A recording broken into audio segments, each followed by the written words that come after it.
Hello, and welcome to American Heron Wargaming. This is my inaugural battle report for Fallout Factions. I got in the starter kit quite some time ago, but it took quite a while to find an opponent to play against. We thought it would be appropriate to kick things off on the canonical date of the Great War. Since it was still October, I thought it would be thematic to run a crew of Super Mutants. My leader was a master with a super sledge. I had upgraded his sledge to give it the wind-up ability, and also given him the Blitz perk so that he could move after knocking out an enemy. Then I had a brute with a minigun, which was also upgraded. For my grunts, I had one enforcer with a sledgehammer and heavy pipe pistol, 2 skirmishers with automatic pipe rifles, and then 5 mutant hounds. I really wanted an excuse to run all of the hounds I have, though later on I realized that this may be an illegal composition because more than half of my grunts are hounds, and that's not allowed. It's not too big of a deal since I'm not running this crew as a full campaign. My opponent and I had agreed that we would use the comp crew building rules and not worry about the campaign layer for the first go. My opponent was running the Brotherhood of Steel, a perfect fit to go up against the Super Mutants. Their leader was a paladin with a flamethrower. Their other champions were 2 field scribes, one with a laser pistol and one with a crusader pistol. Then they had a lancer with a sniper rifle and an initiate with a laser rifle. A single knight with a charge upgrade was equipped with a ripper. That's a nice combo because it lets you charge in and then attack twice since the ripper has the fast keyword. Then we got the board set up with some cars and containers and rubble. We decided to go with the first scenario of the compact, which is just a straight up brawl. I got the role to set up first and put basically all the hounds on the line. With so many models, I could only hide a few from being out in the open. And the hounds were cheap enough that losing 1 or 2 in the opening salvo wouldn't be catastrophic. My opponent hid all of their expensive units behind cover. Their knight with the ripper was waiting in the skies above using their airdrop ploy. I started things off and used the ability to get multiple units moving as a group to project some melee threat up the board.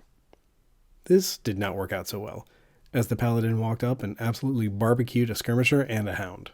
And another hound was taken down by sniper fire. I was able to use the upgraded minigun to good effect though, swapping out the storm ability for an area of effect and catching 2 enemies. Storm adds 3 dice when at half range or under, but since these models were almost at the edge of my range, it was basically a no-brainer to go for the AoE instead. The brave initiate stepped up and tried to get a long-range pop of another hound, but had to settle for just a single harm. Then he got a harm of his own, courtesy of the surviving skirmisher, who then got their own harm from a scribe. I used another group activation to move up the rest of my models, which allowed me to then pass first and claim the initiative for the next turn. It was a pretty brutal first turn, but I was hoping that the slapback would be enough. The scribe with a crusader pistol stepped up and lanced 2 more harm onto one of the hounds as the final action of the turn, which wrapped it up. The first of 4 turns was done. Since that hound was not very long for this world, I activated it first, and it put a big crunch into the scribe, taking them out. At the beginning of the turn, my opponent used the Brotherhood's vertibird drop ploy to land the ripper-wielding knight on my side of the board. They then used their activation to charge into my gun line and started swinging. Their first attack, free thanks to the charge perk, took out my second skirmisher. Since the ripper has the fast keyword, it can be used in a second attack inside a single activation. So the knight got to swing again, this time at my brute. They succeeded in getting 2 harm onto the minigunner, but not enough to injure it. I reacted by activating one of my hounds and did a group move to get 2 of them into engagement with the aspirant. This way, when the activated hound took a follow-up brawl action, it got extra dice both for engaging and for outnumbering. Unfortunately, that wasn't enough to take out the aspirant, but we did at least get 2 harm on them. Wanting to activate before getting taken out, the aspirant backed out of combat and then finished off the most harmed hound. My minigunner brute attempted the same against the knight, but even with a storm of bullets adding 3 extra dice, it only managed to get a single harm on the tough tin can. The Brotherhood sniper stepped up and got an injury through on my champion. Ouch! Back to my turn, and I ran into an interesting situation. Since my mutant hound was already fatigued, I could only take 1 action with it. I wanted to move up to this field scribe that hadn't activated yet, to at least force them to spend an action backing out before taking a shot. However, each enemy model has a 1-inch proximity bubble around them, which a model can't enter unless they end up in base contact at the end of their move. No part of the moving model's base can enter the proximity zone at all. I'd actually asked the developers about this on the very same day to get confirmation. So my hound couldn't pass between the aspirant and the container to get to the scribe going the left way, nor could it go between the aspirant and the lancer on the right side, because I wouldn't end up in contact with them. So there was literally no way for my hound to tag the scribe, which was a bit of an odd feeling when looking at the situation from above. So I simply charged the aspirant again, though it wouldn't do much this turn. or at all, as the Paladin's flamer gushed a gout of flame and incinerated both of those hounds. My leader came crashing in and tried to smash up the Ripper-wielding knight, but only managed to add a pair of harm to them. Finally, the other field scribe moved up and put a plink into my enforcer. I was able to pass first again, so I retained the initiative at the end of turn 2. I was getting a bit worried as I had only 3 out of my original 10 models left.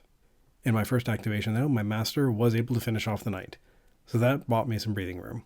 I didn't get a photo of it, but my opponent's aspirant healed up with a stim pack and then knocked an injury onto the master with their laser rifle. I responded with my enforcer charging into the scribe and getting a harm and an injury on them. These Yumis were pretty squishy when they weren't inside their tin cans. The paladin tried to burn my master, but only managed to add another harm. In response, my minigunner advanced and mulched the initiative before they got a chance to fire this turn with their sniper rifle, which ended turn 3 with both sides having only 3 models left. This time around, my opponent was able to pass first and snag the initiative for the last turn. They kicked things off by having the paladin try to take out both of my champions at once, but only managed to lay a harm on each of them. Then he used a get moving action to put himself in contact with them and also get the aspirant out of dodge. That was a clever maneuver because it meant that I wouldn't get my bonus dice for moving into engagement with the paladin. However, the master is pretty strong, and a regular swing got an injury through. The scribe backed away from the enforcer and tried to put down my brute, but that Hail Mary play did not work. My master's second swing didn't manage to get another injury on the paladin, just 2 more harm.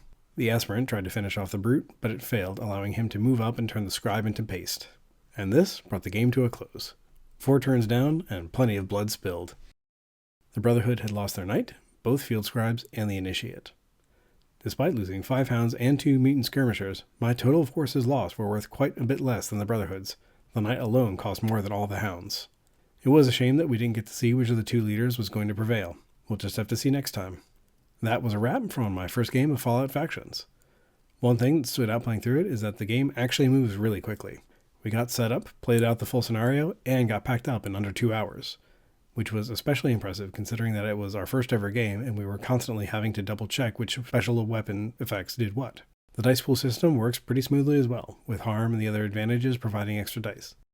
The only thing that didn't really click into place so well was the specifics of how movement interacts with the model's proximity zones. Another reason that we may have wrapped up so quickly is because we weren't handling any of the campaign play steps. Neither of us were quite ready to commit to a specific crew yet. We just wanted to see how the system worked out. But after this, I might have to start considering the mutants for my first crew. Once I actually build a legal list, of course. But that's all for now. Stay safe out there in the wasteland.